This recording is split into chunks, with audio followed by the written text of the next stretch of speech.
आप कटे तन चीजै काल बहेरी प्रेम बद के कहो गवन बद कीजै सो दिन आमन लगा मार पिता भाई सुनता कहो कहो है का रहो जब लग जोत काया में पड़ते आपा कछु न बूझै लालच करे जीवन अंधकार लोचन कछु न सूझे कहत कबीर सुनो रे प्राणी छोड़ो मन के भरमा केवल नाम जपो रे प्राणी रहो एक की शरणा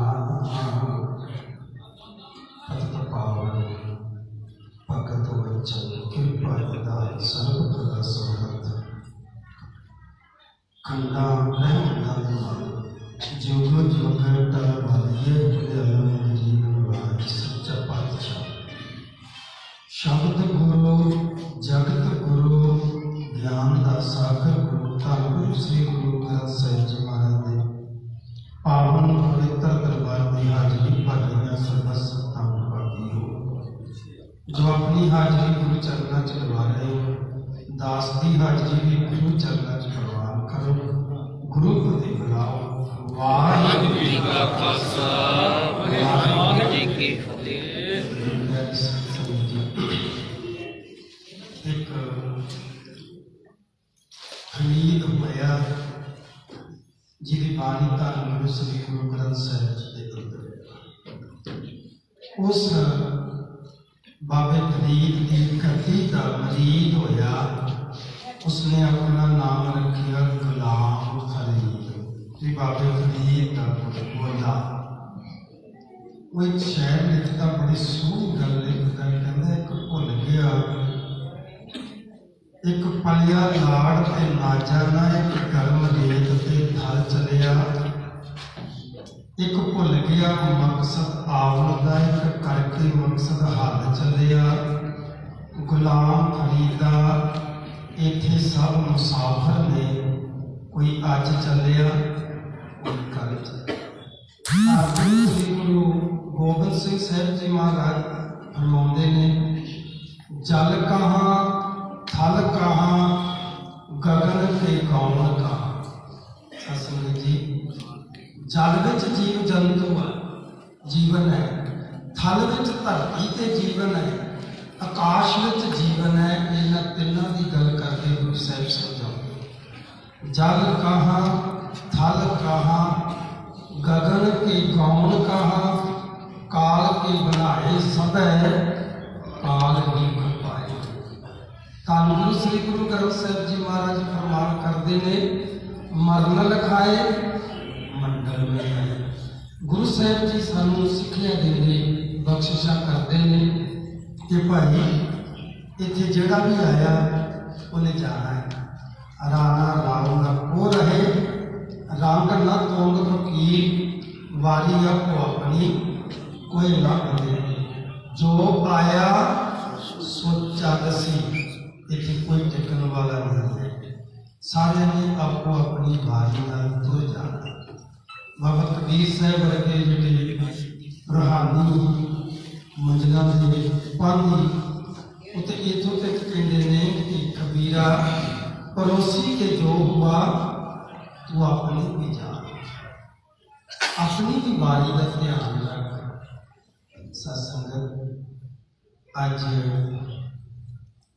गुरु घर के प्रीतमान गुरु सिख प्यारे जथेदार बाबा हरपाल सिंह जी जो कि श्रोमणी पंथ अकाली दशमेश तरना दल मिसल बाबा 20-1300 घोड़सवार 5वां निशान पंजाब भारत ये खानदान बाबा हरपाल सिंह का बाबा बलविंदर सिंह साहिब जी ननकाना साहिब वाले को इन्होंने सत्कारयोग पिता जी जथेदार बाबा जगीर सिंह जी उन्होंने राजस्थान के इस मिसल का बहुत प्रचार किया। उन्होंने तो बाद बाबा जी तो बाद बाबा महेंद्र सिंह साहिब जी उन्होंने पोतरे स्मृति सचखंड वासी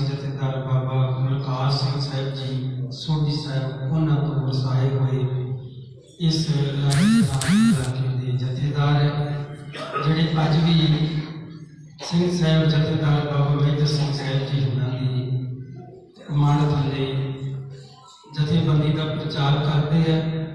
ਉਹਨਾਂ ਦਾ ਜੀਵਨ ਸਾਥੀ ਸਤਿਕਾਰਯੋਗ ਬੀਬੀ ਹਰਜਿੰਦਰ ਕੌਰ ਜੀ ਸਦੀਵੀ ਵਿਛੋੜਾ ਦੇ ਗਏ।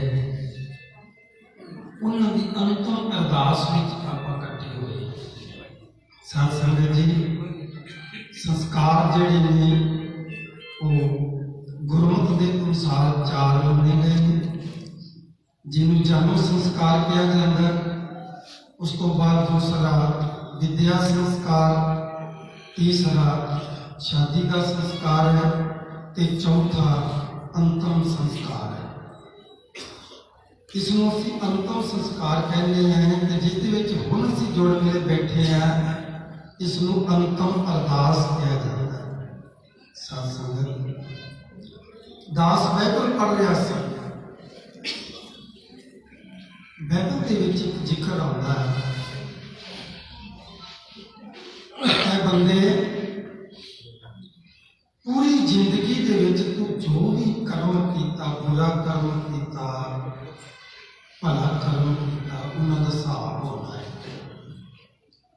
ਸਾਰੀ ਜ਼ਿੰਦਗੀ ਦੇ ਤੇਰੇ ਪਾਪ ਕਮਾਏ ਹੋਏ ਧੁੱਪ ਜਾਣਗੇ ਜੇ ਤੂੰ ਮਰਨ ਤੋਂ ਪਹਿਲਾਂ ਬਖਸ਼ਾ ਲਵੇਂਗੇ। ਗੱਲ ਮਾੜੀ ਨਹੀਂ ਹੈ ਕਿ ਮਰਨ ਤੋਂ ਪਹਿਲਾਂ ਇੱਕ ਪ੍ਰਾਰਥਨਾ ਕਰ, ਇੱਕ ਅਰਦਾਸ ਕਰ ਉਸ ਪਰਮਾਤਮਾ ਦੇ ਅੱਗੇ, ਤੇਰੇ ਸਾਰੇ ਕੀਤੇ ਹੋਏ ਕਰਮ ਪਾਪ ਧੁੱਪ ਜਾਣ, ਮਾਫ ਹੋ ਜਾਣਗੇ ਤੇ ਤੂੰ ਬੈਸਟ ਵਿੱਚ ਜਾਏਗਾ, ਸਵਰਗ ਵਿੱਚ ਜਾਏਗਾ। ਇਹ ਗੱਲ ਗਲਤ ਨਹੀਂ ਹੈ, ਪਰ ਸਵਾਲ ਪੈਦਾ ਹੋ ਜਾਂਦਾ ਹੈ ਕਿ ਮੈਨੂੰ ਪਤਾ ਕਿੱਦਾਂ ਲੱਗੇ ਕਿ ਕੱਲ ਨੂੰ ਮੈਂ ਮਰ ਜਾਣਾ ਹੈ ਤੇ ਅੱਜ ਮੈਂ ਅਰਦਾਸ ਕਰ ਲਵਾਂ। ਇਸ ਗੱਲ ਦਾ ਮੈਨੂੰ ਪਤਾ ਕਿਵੇਂ ਲੱਗੇਗਾ? ਧੰਨ ਗੁਰੂ ਸ੍ਰੀ ਗੁਰੂ ਗ੍ਰੰਥ ਸਾਹਿਬ ਜੀ ਮਹਾਰਾਜ ਸਾਨੂੰ ਸਾਰੀ ਸਿੱਖਿਆ ਦਿੰਦੇ ਹਨ। ਇਸ ਤੋਂ ਪਹਿਲਾਂ ਇੱਕ ਈਰਾਨ ਦੇਸ਼ ਦਾ ਫਕੀਰ ਹੋਇਆ ਹੈ, ਯੂਨਾਨ ਦੇਸ਼ ਦਾ ਫਕੀਰ ਹੋਇਆ ਹੈ।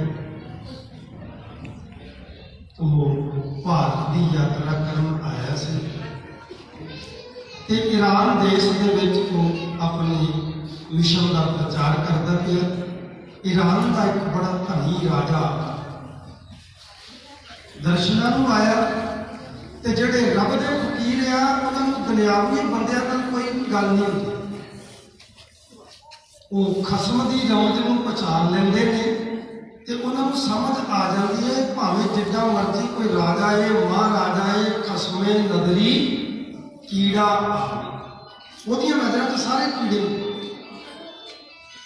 ਉਹਨਾਂ ਨੂੰ ਕੋਈ ਮਤਲਬ ਨਹੀਂ। ਬਾਦਸ਼ਾਹ ਆਇਆ ਹੈ, ਉੱਥੇ ਸਤਸੰਗ ਚੱਲਦੀ ਪਈ ਹੈ, ਕਥਾ ਵਿਚਾਰ ਚੱਲਦੀ ਪਈ। ਬਾਦਸ਼ਾਹ ਥੋੜਾ ਦੇਰ ਰੁਕਿਆ, ਗੁੱਸੇ ਵਿੱਚ ਆ ਗਿਆ ਕਿ ਮੇਰਾ ਸਤਿਕਾਰ ਨਹੀਂ ਕੀਤਾ, ਮੈਨੂੰ ਜੀ ਆਇਆ ਨਹੀਂ ਆਇਆ। ਕਹਿਣ ਲੱਗਾ ਮੈਨੂੰ ਜਾਣਦਾ ਨਹੀਂ ਤੂੰ, ਸ਼ਾਇਦ ਕੌਣ ਹੈ? ਫਕੀਰ ਨੇ ਧਿਆਨ ਨਹੀਂ ਦਿੱਤਾ, ਸੁਕਰਾਤ ਲਿਖੀ, ਧਿਆਨ ਨਹੀਂ ਦਿੱਤਾ। ਫਿਰ ਕਹਿਣ ਲੱਗਾ ਸ਼ਾਇਦ ਤੂੰ ਮੈਨੂੰ ਜਾਣਦਾ ਨਹੀਂ, ਮੈਂ ਕੌਣ ਹੈ? शुकरात ने अपना साथी को इशारा किया, दुनिया का नक्शा लिया, वो नक्शा धरती ते विछा दिता ते उस राजे को पूछता है कि इस धरती के उत्ते तेरा केड़ा देश है जिसका तू बादशाह? उन्हें ईरान के उत्ते हाथ रखा कि मैं ईरान का बादशाह। ईरान देश का नक्शा पूरी दुनिया के नक्शे में कितना तो होगा, छोटा जिहा नक्शा। शुकरात कहने लगा भी इत्थे तेरा शहर केड़ा जिन्हों तू राजधानी बनाया? बगदाद की राजधानी है। छोटी जी बिंदु के उत्ते हाथ रखिया कि मेरा शहर है। इस शहर के अंदर हुण ये दस भी तेरा जिथे निवास है वो जगह कितने, जिथे तेरा घर है, महल है, कोई किला है, कितने? हुण उस बिंदु के विच दिसदा ही नहीं। राजा भी पढ़े लिखे से इशारा समझ में आ गया कि मैं एक ईरान का बादशाह है, ये ओदी प्रजा है जो कुल आलम का बादशाह है। ते कुल आलम दियां नज़रां विच ते मेरी कोई हस्ती नहीं। उसने 2-3 सवाल किए जिन्हां दे जवाब दिते। एक सवाल उन्हां दे विचों उस बादशाह ने किया कि महाराज मैं इधर का सारा इलाका जीत लिया, मैं जश्न मनाना चाहता है। सुकरात रखी ने उस वक्त हदायत की कि भाई जश्न किसी ने जित के नहीं मनाईदा, जश्न जित के ते जिहड़ा हार गया है ना वो शुकराने का करके मनाईदा। आप जो इलेक्शन जितते या राज भाग जितते हैं, हार पैंदे हैं ना, अज तो असीं इहदी मर्यादा ही भुल गए हैं, इहदी परिभाषा ही भुल गए हैं। हार का अर्थ होंदा है कि जिहड़ा बंदा इलेक्शन हार गया ना वो सन्मान करता है, वो जो गल विच सरोपा पाउंदा है, हार पाउंदा ते उहदे अगे सिर झुकदा, हार पाउण वास्ते ते सरोपा पाउण वास्ते सिर झुकदा है। उहदा अर्थ होंदा है कि ऐ मित्रा तेरा बहुत बहुत धन्नवाद, जे तू हारदा ना तो मैं कदी जित नहीं सकदा सी। इहनूं कह दिंदा हार पाउणा। ये गल समझाई, गल्लां होर भी बड़ियां समझाइयां, अपने कोल समा नहीं है। उन्हें पूछा कि जश्न फिर कदों मनाई है। उन्होंने भी शुकरात लिखी ने यह गल कही कि मौत तो एक दिन पहला रज के जश्न मना लेना चाहिए। वो भी हैरान परेशान हो गया कि गल तो तुम सही कह रहे हो, पर कृपा करके ये भी दस दो मैनू पता किवें लगेगा भी मैं कल को मर जाना, अज मैं जश्न मना लवां। पर जदों असीं धन गुरु श्री गुरु ग्रंथ साहिब जी महाराज की बाणी पढ़ते हैं, उहदे विच एक साखी होंदी है। कहते जदों करतारपुर साहिब की धरती पर सुबह के दीवान की समाप्ति हुई तो संगतां दे विच चर्चा छा पई कि महाराज ये फिर जश्न कदों मनाने चाहिए। मौत तो पहला मना देना चाहिए। सतगुरां ने सिखां दे विचों एक सिख नूं पुछिया बई तू ये पहला दस कि मौत नूं दूर किन्नी समझदा है। वो कहने लगा महाराज अज के दीवान में इन्नियां संगतां जुड़ियां नहीं, कल नूं इन्हां दे विचों पता नहीं किहड़े ने झड़ जाना, किहड़े ने होना। सतगुरु सच्चे पातशाह मुस्कुराए, कहने लगे भाई तू तो मौत नूं दूर बड़ी समझदा। भाई मरदाना जी वाल इशारा किया, कहने लगे मरदाना जी तुसीं दसो मौत नूं कितनी दूर समझिया। मरदाना जी ने इशारा समझिया कि भाई उन्हें एक दिन की गल की तो सतगुरु कहते दूर है, मैं थोड़ी नेड़े कर दिया। कह लगा सच्चे पातशाह हुण दीवान सजे ने इन्नियां रूहां जुड़ मिल बैठिया ने, शाम के दीवान सजने आ, इन्हां विचों पता नहीं किन्ने होना किन्ने नहीं। महाराज कहने लगे भी मरदाना जी तुसीं भी मौत नूं बड़ी दूर समझो। सच्चे पातशाह सारी संगत हाथ जोड़ के बेनती करती, सच्चे पातशाह उसी कृपा कर कि मौत कितनी दूर है।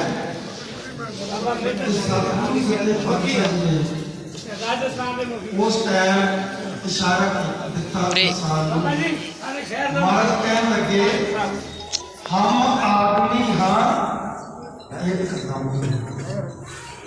एक दम दे आदमी है। इसलिए सतगुरु सच्चे पातशाह कहते भी हर वक्त उहदे तो अपने पापां दी भुल बख्शाउंदे रहना। गुरु नानक अंत दे विच, गुरु नानक मिशन दे विच यही गल समझाई जाती है कि बंदिया तू अमृत वेले जागिया है ते नितनेम करके सिमरन करके वाहिगुरू जी के चरणों च अरदास करके अपने रात के गुनाहों को माफी मांग ला। सच्चे पातशाह चार पैर रैन सुख नाल प्रतीत हुई, बेअंत भुला हो गई ने खिमा बख्श दे। चार पैर दिन आया सुख नाल प्रतीत करना, अब तुझे पहाड़ी च प्रतीत करना। दिन प्रतीत हो गया तो शाम के दीवान तो बाद माफी मांग लेनी। सच्चे पातशाह चार पैर दिन सुख नाल प्रतीत हो गया, बेअंत भुला हो गया ने खिमा बख्श देनी। चार पैर रैन आइए सुख नाल प्रतीत हो गए तेरे पहाड़ी च। इस तरह करते हैं जी पल बीतते ने, जिहड़े सुआस बीतते ने, वो सतगुरु अकाल पुरख वाहिगुरू जी के नाल जुड़ के उहदे चरनां च अरदासां करदिआं बीत जाण। साध संगत, अज दा जिहड़ा समां आपां जुड़ मिल के बैठे हाँ, बंदे नूं ते नहीं पता मैं कदों संसार तो चल वसना है। सतगुरु सच्चे पातशाह जी ने साडा कोई शंका नहीं रह दिता, सब निर्भर कर दिते कि ए बंदिया उस रब दे नाल जुड़ के जिहड़ा समां बतीत हुंदा ना, वो सफल हो जाता है। कई बार सुनींदा संगत के कई साथियों के कोलों जो कितने गल कहते अजकल किथे बस अंकल जी घरे रहीदा, सुबह शाम गुरुद्वारे चले जाइदा, नाले टाइम पास हो जाता।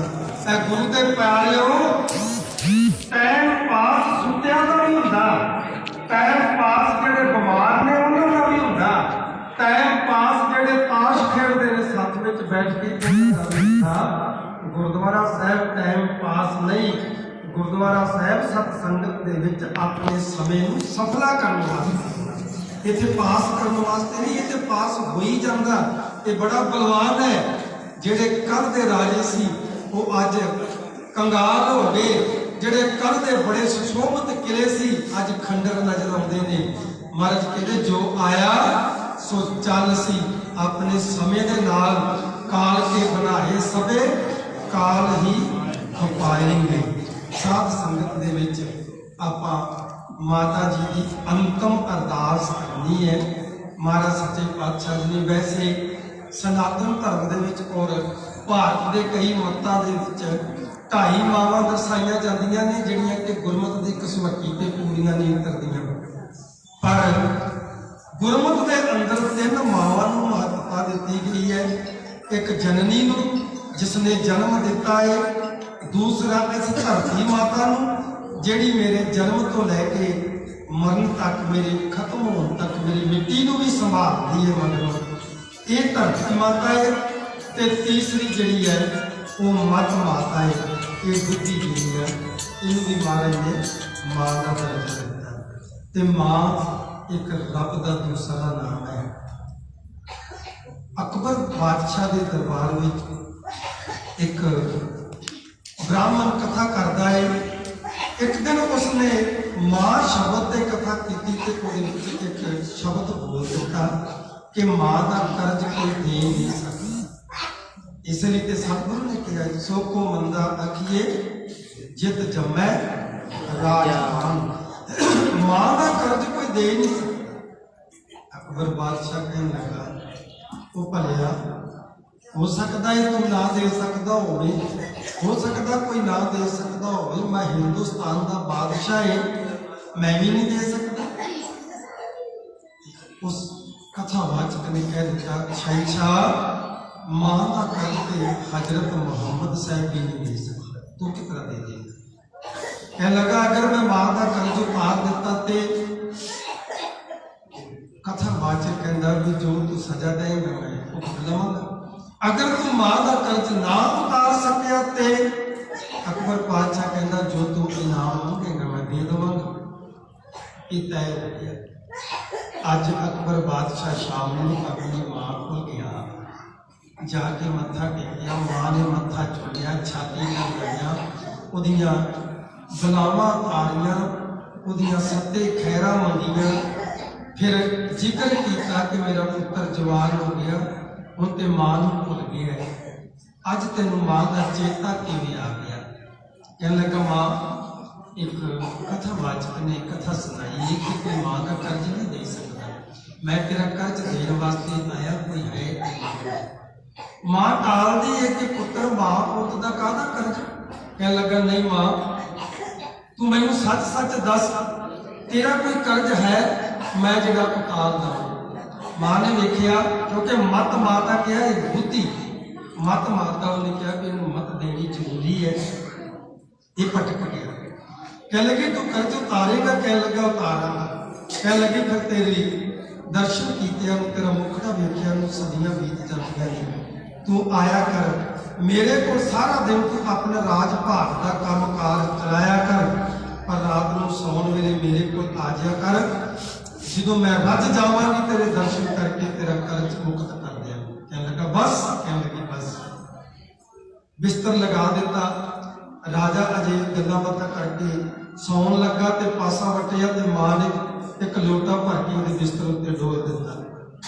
गिल्ली थां लगी तो कह लगा ओह माता की कह लगा अम्मी ये की कह लगी लाल बुढ़ी हो गई है, हाथ कम गया, पानी डुल गया, तू बारिशां है, बिस्तरियां की कमी है, मंगा लिया वो बिस्तरा नवा आ गया, फिर डोल दिता, फिर 5-7 बारी ये भाड़ा वरतिया, खिंच गया। कहने लगा एक रात में तू परेशान कर दिता है, कितनियां रातां हो लगन गियां तेरे। कहने लगी बस उतर गया कर्ज, तू भुल गया मैं तेनू 10 महीने अपने पेट विच रखे, तेनू संभालिया, फिर जदों तू जन्म लिया मैं मौत नाल खेड के तेनू जन्म दिता। तू खेडना हुंदा सी, मैनू नींद दा समा हुंदा सी, मैं तेरी खेड वास्ते जागदी सी, तू सौंदा सी, मेरा बिस्तर गिला कर दिंदा सी, मैं सुक्का तेरे थां कर दिंदी सी, आप मैं गिले थां पै जांदा सी।